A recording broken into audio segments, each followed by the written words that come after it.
If you thought Netflix subscriptions were costly, then Honda is like, hold my battery.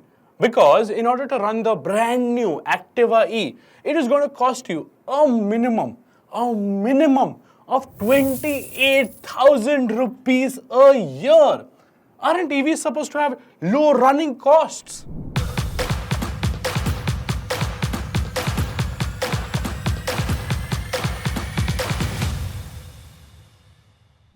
Now, trust me, there are a lot of numbers to crunch over here, and I'll try my best to not make it sound like a boring maths tuition class. And maybe let's have some fun, or maybe you'll go back with some information after watching this segment. So, Honda, as such, offers two basic subscription plans, a base and an advanced plan. And so, Honda claims that the rider will ride the scooter for 26 days with a mileage of 30 kilometers per kilowatt hour. Hence, the base plan factors in around 1050 kilometers of running in a month. And the monthly charge, as a result, with GST, mind you, with GST, is this. Okay, is this. And with the advanced plan, you can go a little bit further, you can swap the batteries out a bit more, hence the cost goes up to this. For the same kilometers of running, both this and this, for the same kilometers of running, if you had an Ather and you utilize their fast charging network, the cost of fast charging is this. And then, forget everything. If you have a regular electric scooter and you did the same amount of kilometers in a month and you just home charged it using a standard home charger with the Bangalore rates, because let's understand that the Activa E currently is only on sale in Bengaluru. So if we utilize the Bangalore per kilowatt hour rates of home charging, then the monthly charge is this. Now, okay, if my maths is right, the Ather fast charging rates are nearly half of it, and the home charging rates are nearly a tenth of the battery swapping cost. And if I have to multiply each one of these by 12, okay, let's say math is mathing and these are electrics. Let's get the daddy, the king of scooters into this equation. The one that chacha, chachi, nana, nani, papa, mummy, dada, dadi, nana, nani all love, the Honda Activa, which gives, say, for this instance, say gives 50 kilometers to the liter as fuel efficiency. So the running cost for Activa E is this, and for Activa is this. Does it still make sense? Now let's just take a step back. Now Honda says that the health and the maintenance of the battery is not your headache. It is Honda's headache. So let that be up to them.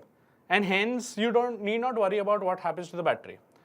But in 5 years' time, if you utilize the battery swaps, the minimum amount that you'll end up spending is 1,41,000 rupees.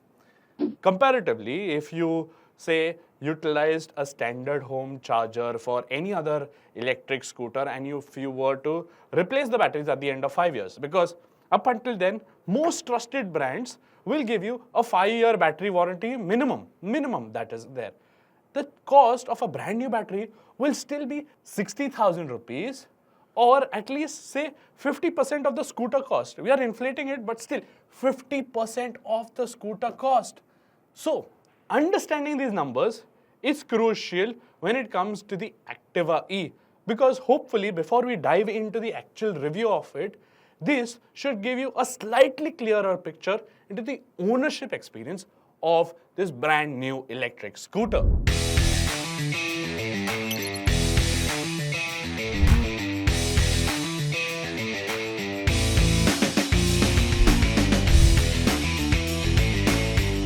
Now there is an air of familiarity with the design of the Activa E. Perhaps E stands for evolution, and you can see that what the design language started off in the early 2000s has sort of filtered down, and this sleek and very stylish looking electric scooter does look very pleasing, very futuristic in the Activa sense. It isn't outlandish or alien-esque, as some electrics that we've experienced in the market.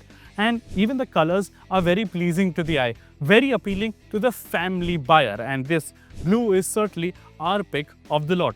Which one's yours? Do let me know in the comments. But if you see around the scooter, the plastics are of far better quality. Even the features on offer are pretty there, what you expect from an electric scooter. But the step up in quality levels is very noticeable, very evident, and everything feels better put together. Even the switch gear is very tactile, and navigating through the menu, well, it's very intuitive. So overall, Honda has done a really fine job in improving the touch and feel experience of the Activa. Smartphone connectivity, proper map-based navigation, call and music controls that can be navigated through a large 7-inch screen. That's what you get on the top spec road sync variant of the Activa E. The base version misses these features and a few more, but you can end up saving close to 35,000 rupees in the process. Now, riding the Activa E, well, it feels almost very un-Activa-like in many regards. Well, for starters, you get 3 riding modes. Econ is the base riding mode, and it feels very lethargic in this riding mode. So just keep that mode for, say, when the battery levels are extremely low. Next up, you have standard, and this is where the Activa E feels most like the IC Activa. So it gets up to city speeds rather easily, and you can commute at, say, 45-50 km/h with enough torque on hand to get past slow moving traffic. But then you switch to sport, and it feels alive, it feels fun, it feels energetic, which is very much unlike an Activa. So it doesn't set off rapidly, but it gets going and it reaches rather quick speeds very effortlessly. It doesn't feel vanilla like an iQube or, say, for that matter, an Atherista, but this is more like a Chetak, spirited in the right paths. Throttle calibration is very well done, and overall you get the feeling that in case if you were to transition from an IC scooter to an EV, this would feel seamless. Now, elaborated, given the time limitations, we couldn't do a thorough drain test of the batteries of the Activa E. So we only covered around, say, 30-35 kilometers in peak Bangalore traffic within the 2 hours that we had with the scooter. And most of these kilometers were clocked in sport mode. No economical riding, only spirited riding. And when we had to shoot our swappable battery part of it, well, the batteries were at 52% state of charge left, with around 28-29 kilometers done up until that point. So realistically, Honda claims IDC is 102 kilometers. Realistic real world eco mode should be around 85-90, and then standard mode should be around 70-75 kilometers.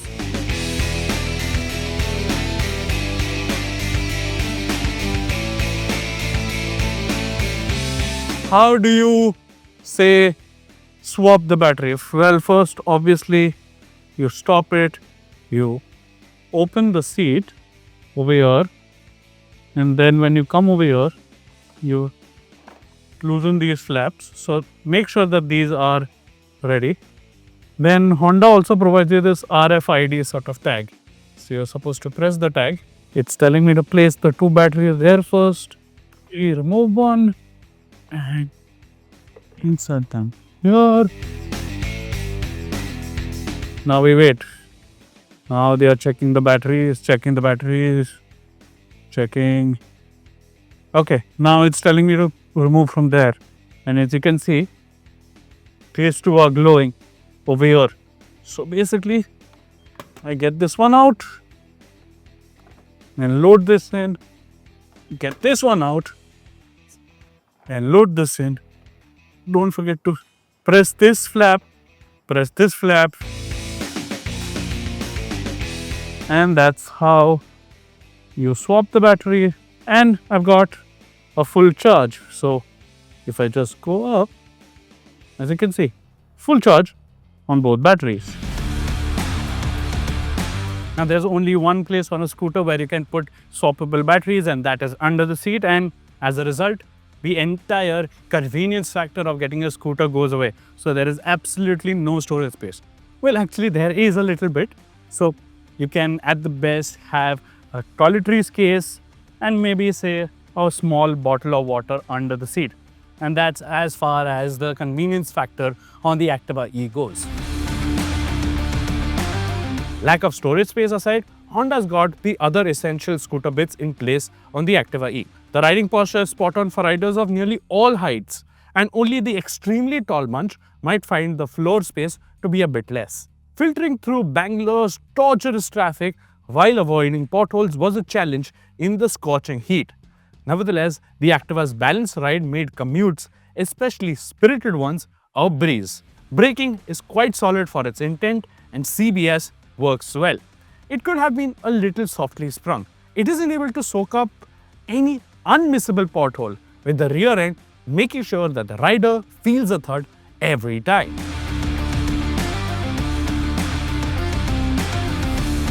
Honda's asking 1.17 lakh rupees for the base Activa E, and this road sync version costs 1.52 lakh rupees.